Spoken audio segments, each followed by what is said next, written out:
Salut à tous, j'espère que vous allez bien, j'espère que vous portez à merveille. Et dans cette petite vidéo, donc on va faire un petit peu d'analyse sur d'abord le GBP USD qui fut la semaine dernière une très belle position pour moi. Et pour ceux qui ont regardé la précédente vidéo sur le NZT4, etc., vous verrez aussi que c'était une superbe position. Et du coup sur le GBP USD, il faudrait dire que c'est une position que j'ai prise depuis, je pense, ça a fait quand même pas mal de temps que je l'avais prise cette position. Je l'avais prise, je pense, depuis ce niveau-là. Et j'ai encaissé en fait tout ce niveau-là. En gros, genre, j'avais pris en vente, mais c'est vrai qu'il avait chuté à un moment à un autre. Donc j'ai en quelque sorte enlevé le SL et je l'ai laissé faire sa vie. Et à ce niveau-là, quand il a recommencé à chuter, eh bien, je me rappelle que j'avais clôturé la première position que j'avais prise ici, donc je crois à 50 pips par là. J'ai clôturé la première position et je l'ai laissé repartir. Quand il est reparti, je pense que j'ai pris une nouvelle position sur ce niveau-là et sur ce niveau-là. Donc il a chuté. Donc la position de ce niveau-là, j'avais fait environ, ça a fait 100 pips d'abord. Parce que sur ce niveau-là, j'avais pris deux positions de l'eau 2 et je crois deux positions de l'eau 0,15. Du coup, ça a fait environ 100 pips sur toutes ces bougies. Par la suite, je crois que je vous explique un petit peu l'anecdote. Voilà, je me suis dit, écoute, c'est tard, je me suis dit, attends, t'as pas dormi la nuit dernière, donc il faut que tu te reposes, etc. Du coup, je me suis reposé. C'était le vendredi. Au réveil, quand je me réveille, en fait, je suis parce que j'étais en bénéfice de 6 000 $ quand il est arrivé sur ce niveau-là. Et je me réveille, je suis à 3 000, donc je suis à la moitié de ce que j'étais censé gagner. J'étais vraiment vénère parce que j'avais pas envie de faire de l'overweek, sachant que mon take profit, il était précisément sur ce niveau des fibros 50.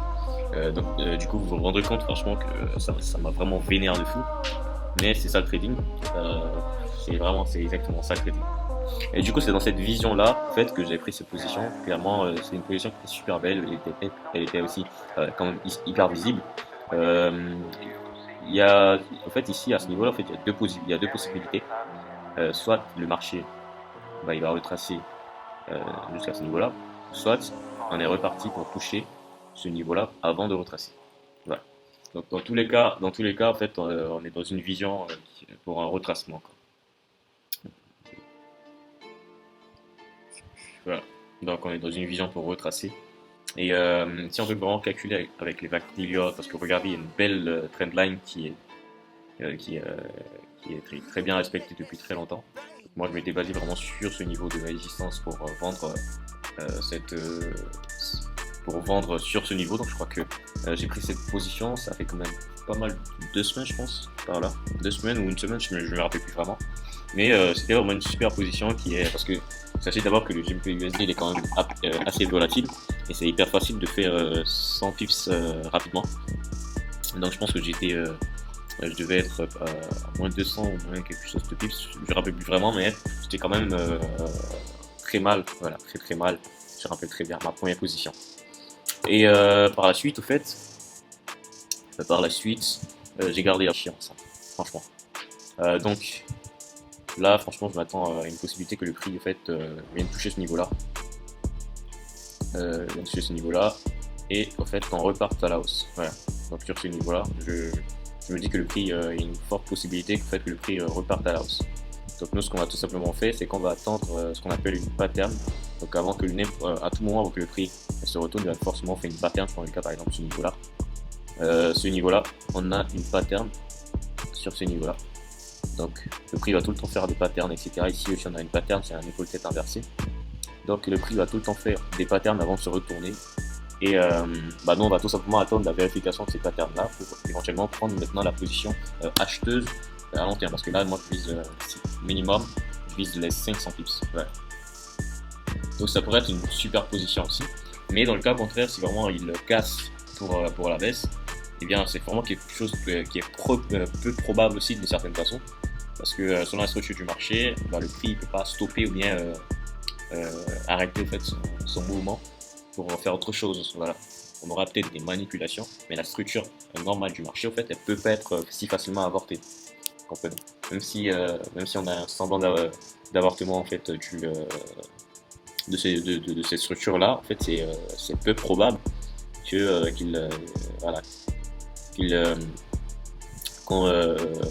la structure ne soit pas respectée en quelque sorte. Voilà.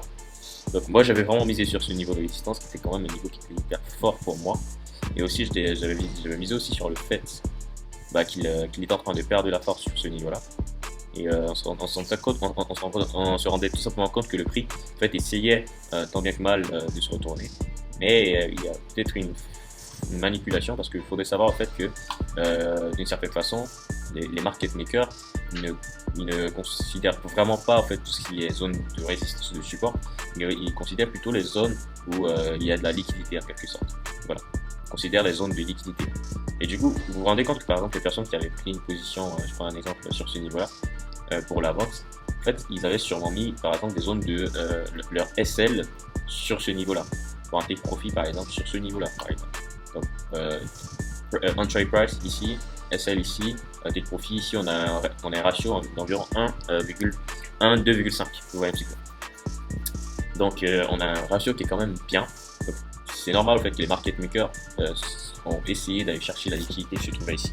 Parce que la plupart des SL se trouvaient, je pense, sur ou au-dessus de cette zone de résistance. Moi, je savais pertinemment en fait que il y aurait une psychologie qui serait plutôt moi, j'appelle pas ça la chasse au stop loss parce qu'au fait, c'est pas vraiment une chasse au stop loss, c'est juste que les market makers vont tout simplement essayer d'aller prendre encore de la liquidité au-dessus, ou un petit peu, d'aller prendre la liquidité au-dessus ou là. Donc, les market makers ont tout simplement essayé d'aller chercher de la liquidité au-dessus, maintenant pour propulser, au fait, pour avoir une plus forte, si je dois dire, accélération, ou si je dois dire, un plus fort volume en termes de cette chute. Voilà. D'abord, il faudrait savoir que les chutes sont elles-mêmes plus rapides en fait, que les mouvements de hausse. Et bien, c'est dans cette optique-là que voilà, la plupart du temps, les market makers vont essayer d'aller au fait chercher, soit dans notre cas, par exemple, pour des traders normaux, en fait, pour nous, on a l'impression qu'ils vont aller chercher une zone de résistance qui est, enfin, la plus grande zone de résistance. Et en fait, ils vont tout simplement forcer pour aller chercher une zone de liquidité, parce que la plupart du temps, les traders vont tous mettre leur SL sur ce genre de niveau-là. Et du coup, c'est des zones de liquidité pour les market makers, pour les banques. Voilà. Et du coup, ils vont tout simplement essayer d'aller chercher cette zone de liquidité-là. Je prends un exemple, par exemple, si sur ce niveau-là, ils étaient censés injecter, pour la chute, ils étaient censés, enfin, par exemple, si par exemple sur ce mouvement de baisse, en fait, ils étaient par exemple censés injecter, je prends un exemple, 100 milliards de dollars, vous comprenez un petit peu, s'ils étaient censés injecter 100 milliards de dollars sur ce mouvement-là, eh bien, ils vont tout simplement consacrer 20 milliards de dollars à aller chercher ces niveaux de hausse. Vous comprenez un petit peu, ils vont consacrer 20 milliards de dollars, ils vont acheter pour 20 milliards de dollars par exemple, jusqu'à ce niveau-là. Donc ils auront tout simplement contracté de la liquidité sur ce niveau avec plein de personnes qui vont se faire sortir par des SL.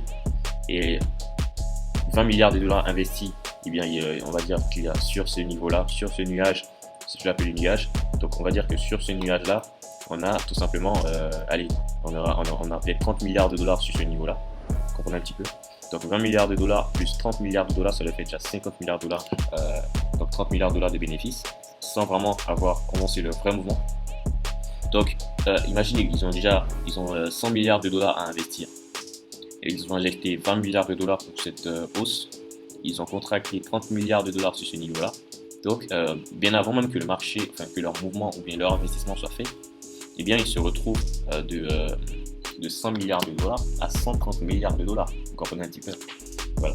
Et du coup, déjà on se rend compte que quand beaucoup de personnes vont voir cette forte hausse, certains traders vont se mettre peut-être à acheter encore. Voilà.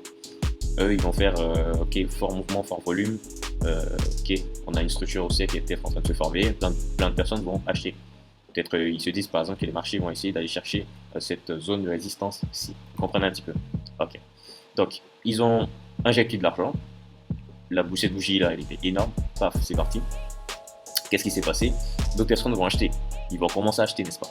Donc ça veut dire que en plus des 30 milliards de dollars qu'ils auront déjà pris, eh bien il y a encore de la liquidité sur ce niveau là par exemple, parce que plein de personnes vont se mettre à acheter pour ce niveau, n'est-ce pas?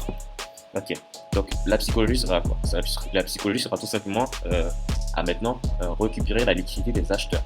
Parce que là on a récupéré la liquidité des vendeurs. Maintenant, on va récupérer la liquidité des acheteurs, n'est-ce pas? Ok. Donc, forte bougie haussière, ils vont se mettre à acheter.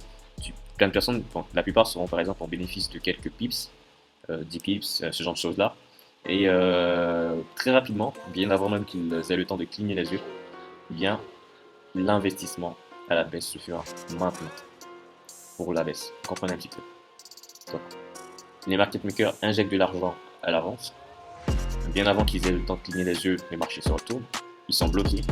Ils se disent, bon, peut-être que c'est un retracement. Le marché continue. Et je ne sais pas si vous avez vu cette bougie. Cette bougie, elle était juste énorme. Celle-là, elle était juste énorme. Juste énorme. Sur cette bougie-là, je crois que j'ai clôturé à 50 plus, 70 plus, je ne me rappelle plus trop. J'ai clôturé en une journée. Voilà. Donc je te rends compte que pour ceux par exemple qui ont laissé leur position tourner, par exemple qui l'ont prise sur ce niveau-là, de là à là, ça te fait déjà environ 60 à 70 pips, enfin, 80 pips même. Ça te fait déjà 80 pips de perte. Ok. Tu te dis ok, ça va continuer, c'est juste un retracement. Ok, on a eu un rejet sur cette zone de support. Ok, on a eu une engulfing bullish candles. Ok, c'est juste un retracement et puis le marché va repartir. Mais en fait, les market makers ont totalement changé en fait, la direction du marché. Ils ont injecté de l'argent. Par exemple, imaginons que les acheteurs ils avaient acheté par exemple le GBP USD à hauteur de 20 milliards de dollars. Et bien, juste en vendant, les market makers ont piégé en fait, les acheteurs. Vous voyez un petit peu. En fait, vu que les acheteurs sont piégés, ils vont commencer peut-être à liquider leur position sur ces niveaux-là. Par exemple, sur ces niveaux-là. Et du coup, là, on avait déjà 20 milliards de dollars qui étaient injectés pour la hausse, 30 milliards de dollars pour les portefeuilles qui ont été recueillis.